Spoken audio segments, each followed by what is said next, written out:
Bonjour à tous. Dans votre actualité générale, tout d'abord, la colère ne retombe pas chez les agriculteurs. Les blocages continuent dans de nombreuses régions malgré les annonces du gouvernement hier soir pour lutter contre la dermatose nodulaire contagieuse.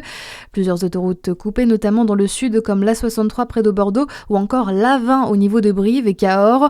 La FNSEA a également prévenu ce matin que les mouvements pourraient s'intensifier si l'accord de libre-échange avec les pays du Mercosur venait à être signé cette semaine. L'actualité, c'est aussi l'inquiétude de parents chalonnés. Ils se confient à nos confrères du journal de Saône-et-Loire après l'attentat antisémite à Sydney, là où leur fille et petite-fille vivent depuis 7 ans. Justement, l'un des deux auteurs présumés a été inculpé. Le jeune homme de 24 ans est poursuivi pour terrorisme et 15 chefs d'accusation de meurtre. Lui et son père, qui a été abattu par la police, ont ouvert le feu dimanche soir au niveau de Bondi Beach. Un plein rassemblement pour la fête juive de Hanouka. 15 personnes ont été tuées.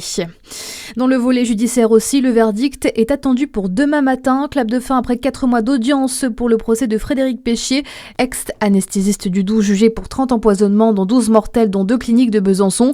Lui qui nie depuis le début ses accusations. Un important dispositif de sécurité sera mis en place.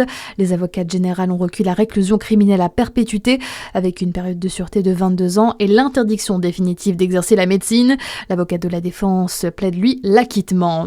L'info, c'est aussi se loger dans la région et ce n'est pas toujours simple, que l'on vive en ville ou à la campagne. L'INSEE a publié une étude sur le logement en Bourgogne-Franche-Comté et dresse un état des lieux détaillé du parc et de ses répartitions sur le mois de novembre. Une situation complexe au regard des besoins, Pierre Bremont. Oui, le nombre de logements continue d'augmenter en Bourgogne-Franche-Comté. Or, la croissance du parc, elle ralentit à l'inverse des mutations démographiques. La région compte aujourd'hui près d'1,6 million de logements. Problème, ils ne sont pas toujours là où on en a besoin. Dans une partie du Jura, la vacance progresse. Près d'un logement sur 10 est inoccupé, souvent ancien et difficile à remettre sur le marché. À l'inverse, autour de Dijon, la tension reste forte. Les prix et les loyers élevés compliquent l'accès au logement, notamment pour les jeunes actifs et les ménages modestes.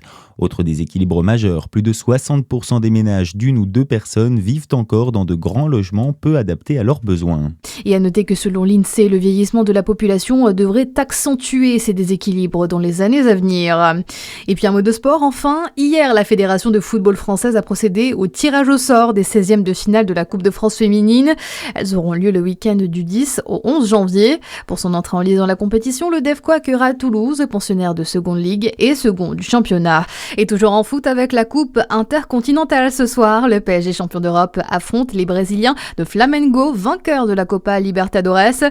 Match prévu à Doha à 18h. Voilà pour l'essentiel. Bonne journée sur Fréquence Plus.